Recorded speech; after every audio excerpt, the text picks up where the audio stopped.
मिनश्शैतानिर्रजीम बिस्मिल्लाहिर्रहमानिर्रहीम हुवल्लज़ी अरसला रसूलहु बिलहुदा व दीनिल हक़ लियुज़हिरहु अलद्दीन कुल्लिही व कफ़ा बिल्लाहि शहीदा। अल्लाह तबारक व तआला ने अपने आखिरी नबी जनाब मोहम्मद रसूलुल्लाह सल्लल्लाहु तआला अलैहि वसल्लम की बिअसत का जो ख़ास मकसद बयान फरमाया कुरान में मुख्तलिफ जगहों पर, तो ये बयान फरमाया कि वही अल्लाह है जिसने अपने रसूल को हिदायत देकर और हक दीन देकर भेजा ताकि इस दीन इस्लाम को पूरी दुनिया में गालिब कर दे। अल्लाह के रसूल से पहले जितने भी अंबिया किराम आए, जितने भी रसूल आए, उनके जरिए दीन का काम हुआ, तौहीद का, बड़े पैमाने पर भी छोटे पैमाने पर भी। मगर किसी नबी के दौर में तौहीद को, अकीदा तौहीद को और इस दीन को अगलबियत का दर्जा नहीं मिला, गालिब नहीं हुआ, दुनिया वालों ने तस्लीम ही नहीं किया। जैसे आपके यहां फर्ज कीजिए, मिसाल देके मैं समझा रहा हूं गालिब करने का मतलब क्या होता है। यूरोप की तहजीब यहां पर आकर के कोई घूमना शुरू कर दे, नंगे भिड़ंगे औरत या मर्द कोई घूमे अमेरिकन तहजीब में, तो यहां के लोग उसको माफ कर देंगे, छोड़ देंगे। क्यों? खलबली मच जाएगी पूरे शहर में। एक आदमी अगर अमेरिकन तहजीब में, वहां की औरत की तहजीब में शहर में घूम जाए तो घर घर चर्चा होगा और हुकूमत को आप फौरन इत्तला करेंगे, भैया इसको पकड़ के अंदर करो, लिबास पहना उसको। हमारी तहजीब गवारा नहीं करेगी, आप चलने नहीं देंगे उसको। क्यों? इसलिए कि हम लोग एक मखसूस तहजीब में जी रहे। पहले के अदवार में यही हुआ है कि जितने भी अंबिया और रसूल आए, तौहीद लेकर के आए, उनके दौरों में लोगों ने तस्लीम नहीं किया, मुसलमानों को जीने का हक नहीं दिया। यही वजह है कि बड़े पैमाने पे दीन का काम नहीं हुआ, लोगों ने जीने का हक नहीं दिया। हमेशा बादशाहों ने कोशिश की या दुनिया वालों ने कोशिश की इसको मिटा दें, और हर दौर में तकरीबन ऐसी जगह भी थी और ऐसा दौर, ऐसा इलाका भी था जहां पर मिटा भी दिया गया। और इस्लाम भी जब आया तो इस्लाम के साथ भी यही सब कुछ शुरू में हुआ। मक्के वाले क्यों बर्दाश्त नहीं कर रहे थे, आप सोचिए जरा। अल्लाह के रसूल ने किसी से चंदा नहीं मांगा था, किसी से तनख्वाह नहीं मांगी थी, किसी से पैसा तो नहीं मांगा था। आप एक ही बात का तो प्रचार कर रहे थे कि इबादत के लायक सिर्फ एक अल्लाह है और मैं रसूल हूं अल्लाह का। भाई जिसको मानना होता मानता, चलता, उनकी बात को नहीं मानना होता नहीं मानता। झगड़े की बात क्या थी? लोग लड़ क्यों जाते थे, मिटाना क्यों चाहते थे? हजरत बिलाल, हजरत सुहैब जैसी शख्सियात को, जो गुलाम थे, मामूली कमजोर लोग थे, इनको मारा पीटा क्यों जाता था? या सिद्दीक अकबर रज़ी अल्लाह ताला अन्हु जैसे बाइज्जत आदमी मक्के के, उनकी पिटाई कर दी लोगों ने जबरदस्त, जहां बलब हो गए वो हिमायत की वजह से। हजरत उमर फारूक रज़ी अल्लाह ताला अन्हु पर पूरा मक्का टूट पड़ा जब लोगों को मालूम हुआ कि ये मुसलमान हो गया। बड़ी मुश्किल से उनके मामू ने बचाया आकर के। हजरत उस्मान गनी रजी अल्लाह जैसी शख्सियत, इतने शरीफुन नफ्स, अल्लाह के रसूल के बाद वो तन्हा आदमी है जिन्होंने दौरे जाहिलियत में भी, यानी इस्लाम से पहले भी शराब नहीं पी उन्होंने और जिना नहीं किया। इतनी बाज़ शख्सियत, जबकि ये बुराइयां आम थी मक्के में। ये न करने वाला ही दरअसल बुरा माना जाता था। आप सोच लीजिए, उस दौर में भी इनको चटाई में लपेट के धुकनी दी गई कि इस दिन को छोड़ो। खानदान वालों ने सताया। क्यों बर्दाश्त नहीं कर रहे थे वो? क्योंकि वही मिजाज था कि हमारा मुशरिकाना तहजीब होते हुए हम एक नई तहजीब को कैसे जन्म लेने देंगे। पूरी दुनिया में यही मिजाज था। आप जिस देश में भी चले जाते उस देश का जो बादशाह होता है ना, उसके मजहब को कबूल करके तो आप जी सकते थे, अपना मजहब आप नहीं रख सकते।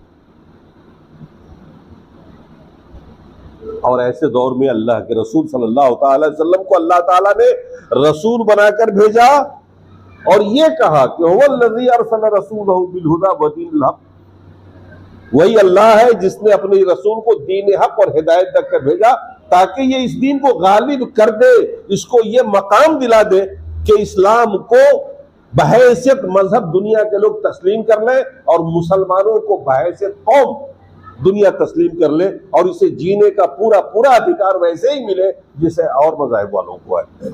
और ये काम अल्लाह के रसूल के जरिए हुआ। आज पूरी दुनिया में देख लीजिए, दुनिया का कोई ऐसा मुल्क नहीं जहां मुसलमान नहीं और जहां इस्लाम नहीं और जहां मस्जिद नहीं। कहीं कहीं तो इतनी ज्यादा है कि आप सोच भी नहीं सकते। आज तो यूरोप के अंदर इतनी मस्जिदें बन रही है, अभी आपने शायद देखा होगा फेसबुक वगैरह पर कि अमेरिका ने तो बिल्कुल अपना चौराहा और अपना मेन रोड खाली करा दिया है तरावी पढ़ने वालों के लिए, और इज्तिमा कसीर हो रहा है क्योंकि वहां पर इतनी बड़ी बड़ी मस्जिदें नहीं थी और दिन ब दिन लोग इस्लाम को कबूल किए जा रहे हैं। अल्लाह के रसूल ने फरमाया कि अल्लाह तबारक व तआला इस्लाम को हर घर में दाखिल कर देगा। इज्जत वालों को इज्जत के साथ, वो इज्जत के साथ कबूल कर लेंगे, उनको इज्जत देगा अल्लाह, और जलील लोगों को जिल्लत के साथ दाखिल करेगा और हर घर में इस्लाम दाखिल होगा। वो दौर आने वाला है, अभी आया नहीं, मायूस न होइए। अब और आप कुछ दावत तो तबलीग का काम कर ही नहीं रहे। आप तो अपने भाइयों में नहीं करते, अपने बेटों में नहीं करते, अपने बीवी पे तबलीग नहीं करते। ये हिम्मत नहीं है, खुद को हम नहीं बदल पाते हैं। इस्लाम जैसा वाज़ेह दीन, खूबसूरत दीन, इतना प्यारा दीन जो आपके अखलाक को संवारे, आपके खर्चा को कम करे, आपकी फजूलियात पे कदगन लगाए कि आप फजूलियात न करें, फजूल खर्ची न करें, ऐसा नेचुरल दीन जिस पे चलने में कोई परेशानी ही नहीं, कोई मुश्किल ही नहीं, जिसमें खैर व बरकत ही खैर व बरकत है। मेरी समझ में नहीं आता कि लोग इस्लाम पे चल क्यों नहीं पाते हैं। हमें तो मजा आता है जब सोचते हैं कि हम मुसलमान हैं। बसीरत के साथ इस्लाम को कबूल कीजिए। यही वजह है कि सहाबा ने मक्के में जिन्होंने इस इस्लाम को कबूल किया पूरी बसीरत के साथ, समझ कर और ये देख कर कि इस दुनिया का खालिक कोई है जिसने कायनात को बनाया है, जिसने हमारे लिए सारी नेमतों का जाल बिछा दिया, हमें इबादत भी उसी की करनी चाहिए, और उसके भेजे हुए रसूल होते हैं जिनके पैगामात पर चल करके हमें जन्नत मिलेगी। दुनिया हमारे लिए हमारा आखिरी मकाम नहीं। आप चाहे जितनी भी जायदाद इकट्ठी कर ले इस दुनिया में, जितनी भी इज्जत अर्ज लें, जितनी भी शोहरत हासिल कर लें, लेकिन एट लास्ट आपको मरना तो है ही। इस दुनिया को छोड़ के आप चले जाएंगे, इस मालो दौलत को छोड़ के चले जाएंगे, इस इज्जत को छोड़ के चले जाएंगे, इस शोहरत को छोड़ के चले जाएंगे। ये हमारी बिल्डिंगें भी यहीं पड़ी रह जाएंगी। काम आएगा तो हमारा अमल, अल्लाह की रजा, रसूल की तबा। यही वो चंद बातें थी जिनको मक्के वालों ने कबूल किया और मुशरिकीन को बर्दाश्त नहीं था, और आखिरकार उन्होंने इतना सताया कि अल्लाह के रसूल ने हुक्म दिया। वो सारे मुसलमान आहिस्ते आहिस्ते मदीने में जाकर जगह उन्होंने बनाया, अपना मुहाजरत की, हिजरत किया, वहां ठिकाना बनाया। अल्लाह के रसूल भी चले गए और बड़ी मुश्किल से मुसलमानों को एक सुकून की जगह मिली जहां वो सुकून का सांस ले सकते। लेकिन मुशरिकीन मक्का ने वहां भी चैन से नहीं रहने दिया।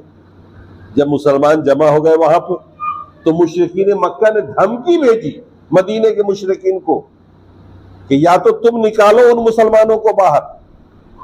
यहूदियों को धमकी भेजी जो वहां के रहने वाले लोग थे, वरना अगर नहीं निकालोगे तो हम खुद फौज लेके आ रहे हैं और तुम्हारे जवानों को कत्ल कर देंगे, तुम्हारी बहु बेटियों की इज्जत आबरू लूटेंगे।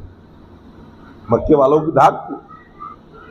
सोचिए क्या बीता होगा मक्के उन मदीने वालों पर जिन्होंने उन मुहाजिरों को जगह दी थी, जिन्होंने मोहब्बत पेश की थी, जिन्होंने मदद की थी मुसलमानों की। और उस वक्त जब अल्लाह के रसूल अपने सारे जो चंद थे ही तादाद में 100, 200, 300, 400 जो भी थे, उनको लेकर एक जगह जमा हुए, इस्लामी मुआशरा कायम हुआ, एक मरकज कायम हुआ मुसलमानों का, इस्लाम का।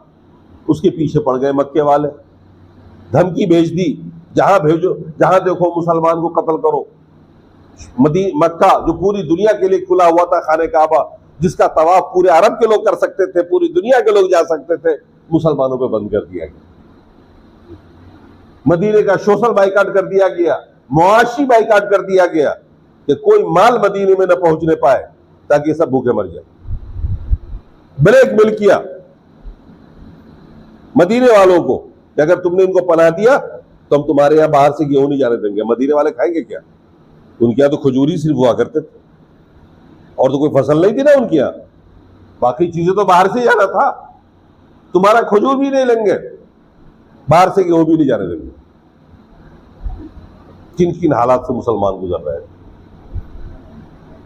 और ऐसे वक्तों में जब इन्होंने छापे मारने शुरू किए मुसलमानों के ऊपर, तो अल्लाह के रसूल सल्लल्लाहु अलैहि वसल्लम ने मुसलमानों की हिफाजत के लिए सहाबा को भेजना शुरू किया। चंद सहाबा को इस इलाके में, चंद सहाबा को इस इलाके में। उन्होंने धमकी दे रखी थी हम कभी भी आके तुम्हें कत्ल कर सकते हैं। हालत यह हो गई थी कि सहाबा बगैर तलवार के नहीं सो पाते थे। वो सोते नहीं थे पूरे ढंग से, एक आदमी रखवाली करता, बाद में सोते रहते और सब हथियार लेके सोते। हम आतम मुसल्ला रहते थे। किन हालात से गुजर रहे थे मुसलमान।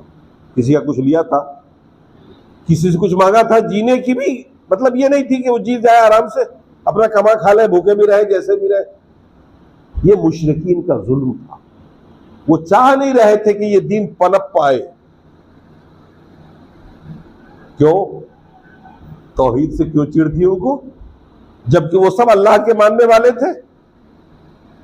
वो सब अल्लाह के मानने वाले थे ना, मक्के वाले सब अल्लाह को मानते थे। अब्दुल्ला नाम होता था ना, अल्लाह के रसूल के वालिद का नाम अब्दुल्ला, अब्दुल मुत्तलिब, बेहतरीन नाम, नबियों की औलाद। मगर शिर्क आ गया था उनके बीच में।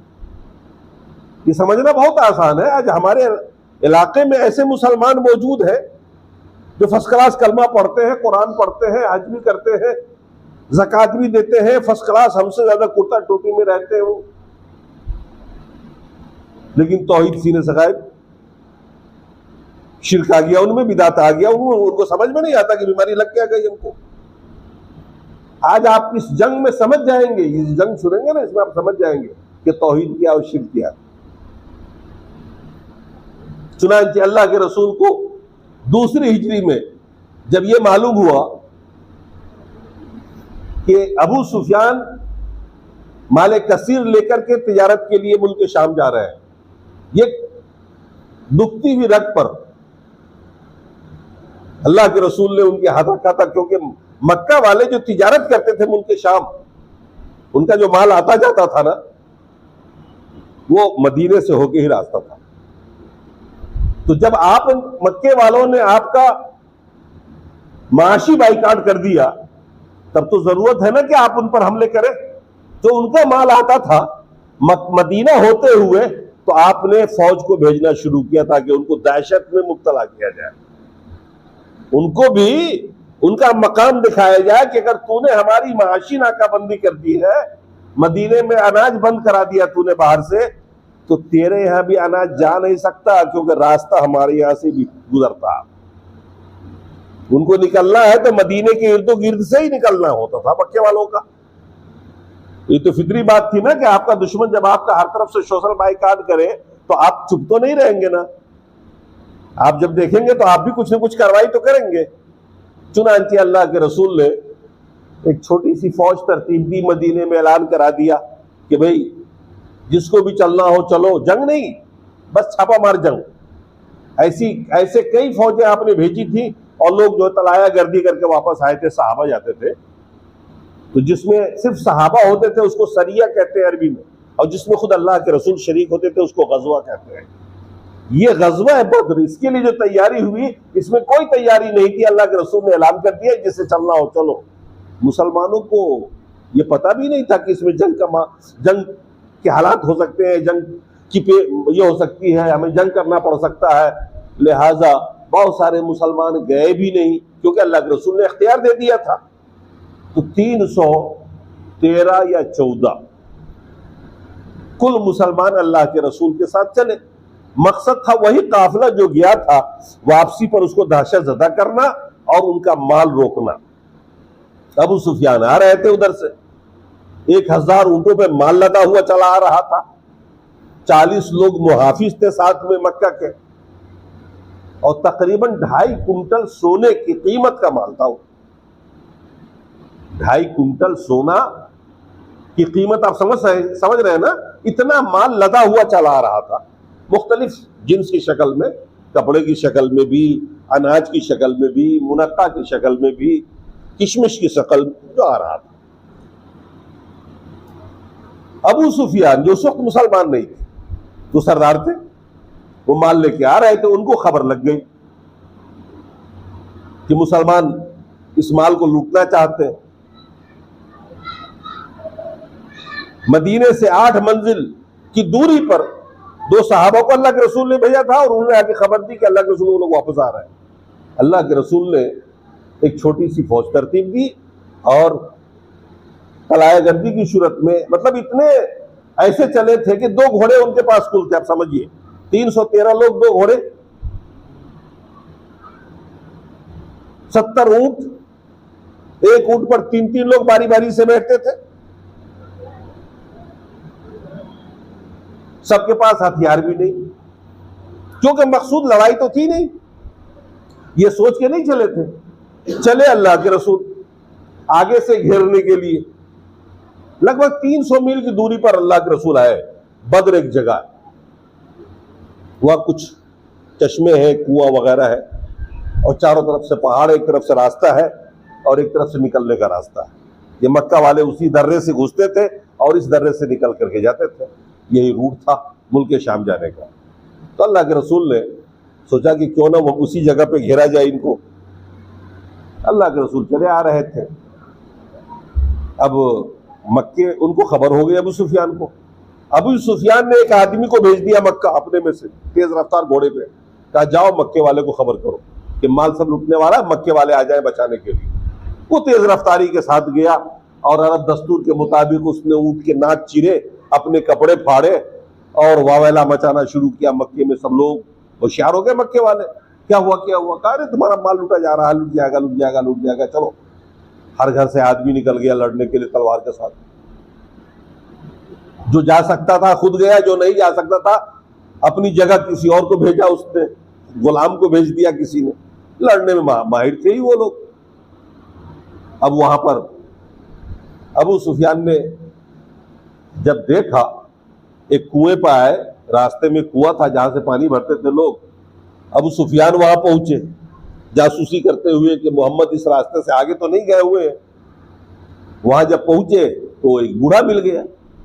उस बूढ़े से पूछा कि तुमने देखा है क्या कुछ लोग उधर से जाते हुए? कहा कि हाँ, 2 लोगों को देखा, इस कुएं पर आए थे और वो आगे गए। अबू सुफियान ने चेक किया वहां पे ऊंटों की मेगनियां और देखा उसमें से खजूर की गुठली निकल रही है। अबू सुफियान समझ गए ये मदीना वाले लोग हैं। देखिए कितने जासूस हुआ करते थे वो, कैसे पता लगा लेते थे वो गुजरे थे वहां से 2 सहाबा जिसको अल्लाह के रसूल ने जासूसी के लिए भेजा हुआ था पहले से पहले। अब अबू सुफियान ने रास्ता ही काट लिया समंदर किनारे से, इस रास्ते को छोड़ के दूसरा रास्ता इख्तियार किया मगरिब की तरफ बहुत दूर से, और आखिरकार बच बचा करके अबू सुफियान निकल गए। उधर मक्के से लोग निकल चुके थे। अबू जहल जो है पूरी फौज तैयार करके 1300 की तादाद में फौज लेके चला उधर से, आजू बाजू के कबाइल को भी साथ ले लिया, मिला लिया। अब वो आ गया। अबू सुफियान को जब मालूम हुआ कि लोग मेरी हिफाजत में निकल चुके हैं, मैं तो बच के चला आया हूं, फिर उसने आदमी भेजा अबू सुफियान ने कि आप लोग वापस चलिए, जिस मकसद के लिए आप चले थे हम बच के निकल गए, लिहाजा अब जाने की जरूरत नहीं। लेकिन अबू जहल अड़ गया। अबू जहल ने कहा कि नहीं, इन मुसलमानों को मजा चखाना है, इनको जड़ से खत्म करना है। अब हम निकल गए हैं, हम वापस नहीं गए। और आखिरकार 300 लोग इनमें से वापस चले गए। ये 1000 की तादाद थी। अबू जहल सबको घेर के ले आए। उधर अल्लाह के रसूल पहुंचे बद्र में, आपने चश्मे पे डेरा डाला। पहले चश्मे पे एक साहबी ने पूछा, अल्लाह के रसूल ये अल्लाह का हुक्म है यहां डेरा डालने का या आप अपने सवाबदीद से ऐसा कर रहे हैं? ताकि नहीं, अपने सवाबदीद से मैं कर रहा हूं। तो उन्होंने मशवरा दिया कि आप आगे जाके डेरा डालें, सारे कुओं पे आप कब्जा कर लें ताकि हमारे पास पानी रहे, उनके पास पानी ना हो। जंगी नुक्ते नजर से अल्लाह के रसूल ने मशवरे को कबूल किया और आखिरकार हुआ ये कि आखिरी नुक्ते पे आपने डेरा डाला। अब उनकी फौज में कितनी तादाद है ये तो मालूम नहीं था अल्लाह के रसूल। 2 हबशी गुलाम पानी भरने के लिए जब आए तो सहाबा ने पकड़ लिया और सहाबा ने पूछ लिया कितनी की तादाद है। तो तादाद उनको ही मालूम नहीं थी, कहा कि बहुत है, बहुत है।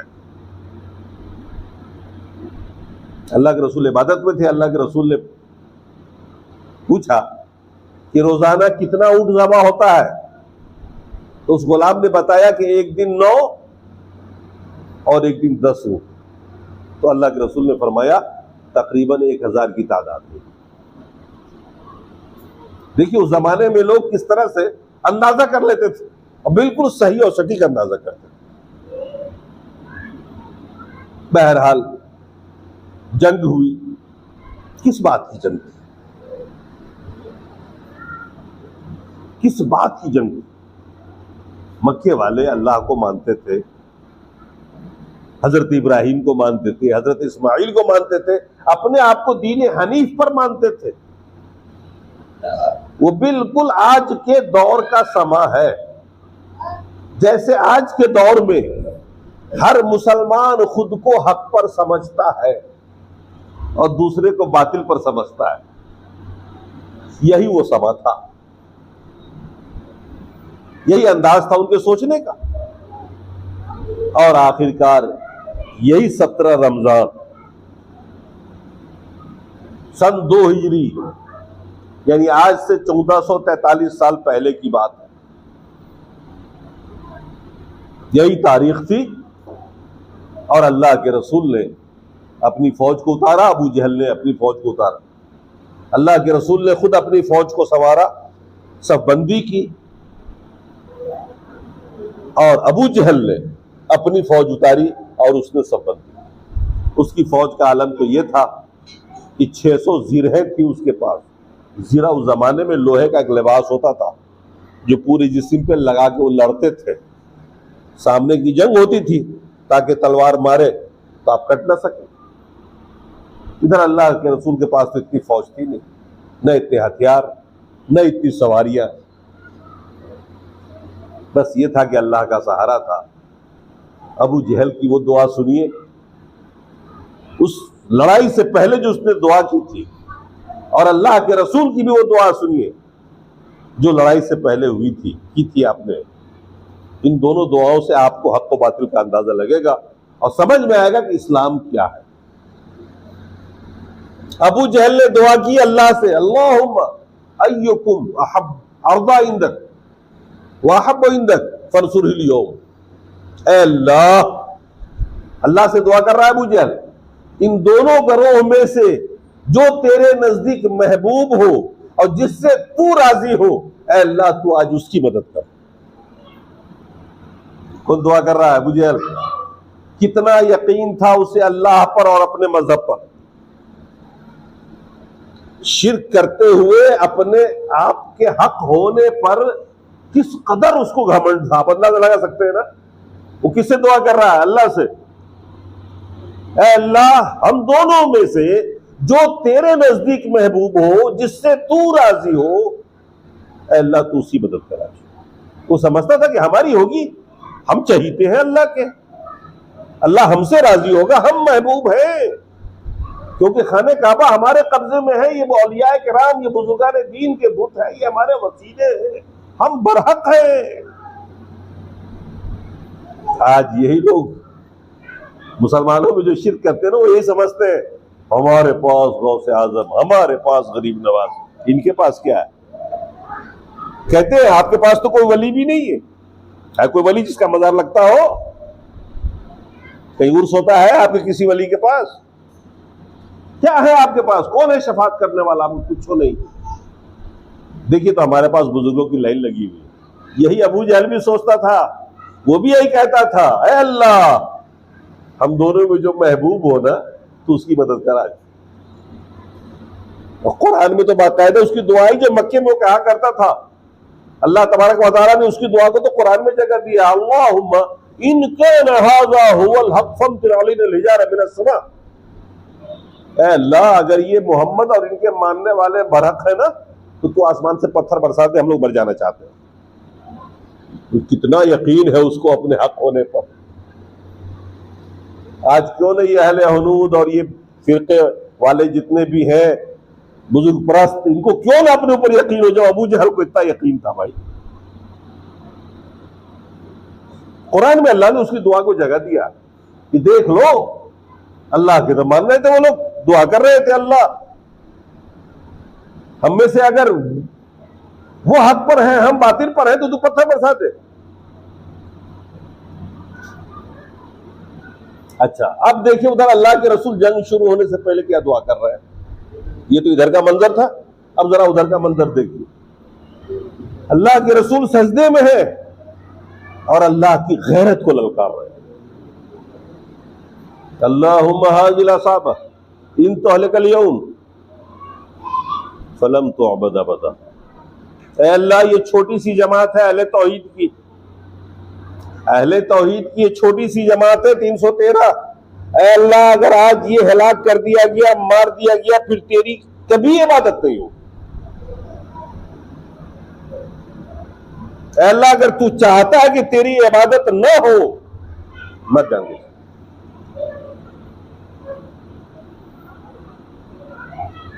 अल्लाह के रसूल दुआ कर रहे हैं किससे? अल्लाह से। क्या कह रहे हैं? ये छोटी सी जमात,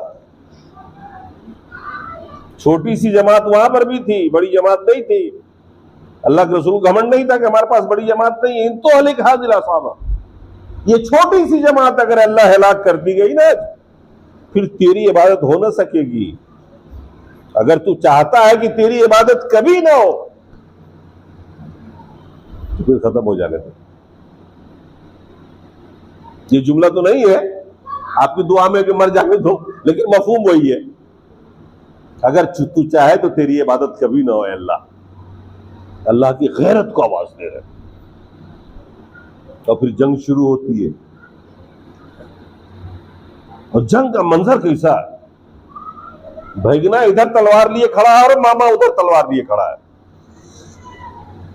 हजरत उमर इस तरफ तलवार लिए खड़े हैं और उनके मामा आस उधर खड़ा है।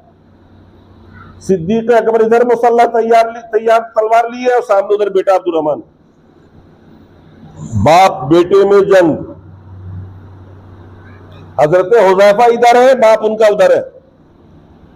तीन तीन भाई सामने है, एक भाई इधर है, तीन भाई उधर है। कोई मरवत नहीं। जंग का है की है, उसूल की जंग किस बात की है? तौहीद की, दौलत की नहीं है।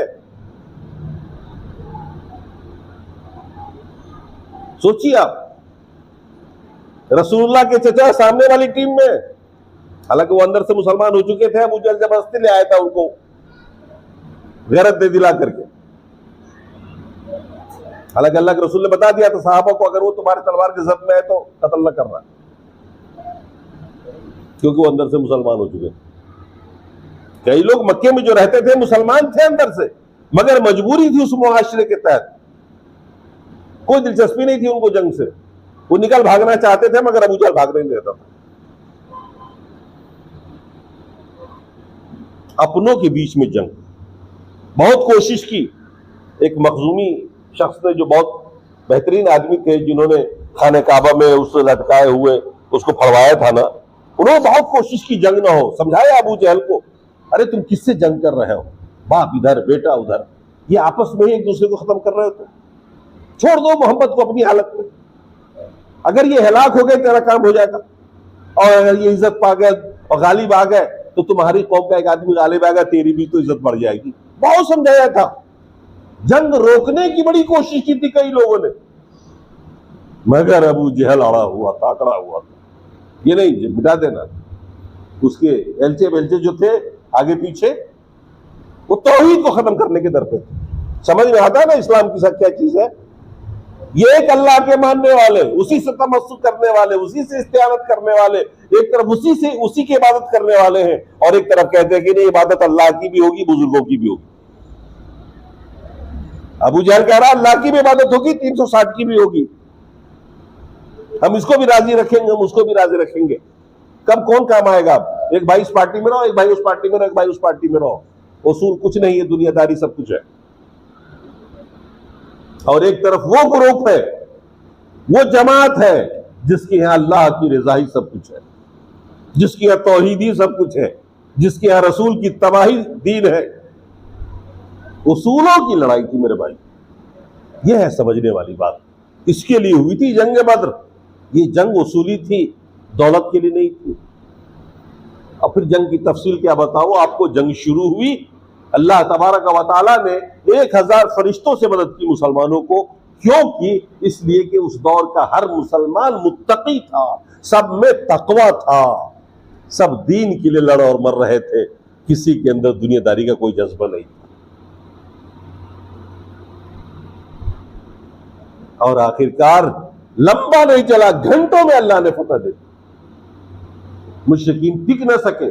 अल्लाह तबारक व तआला जब मदद करना चाहता है ना, तो वो इस तरह से करता है कि मुशरिकीन को तादाद दिखाई गई मुसलमानों की बहुत बड़ी, हालांकि थे बहुत थोड़े, लेकिन उनको लगा कि बड़ी भीड़ है, और मुसलमानों की मदद इस तरह की कि उन्हें बहुत थोड़ा लगा, वो हौसला बना रहे।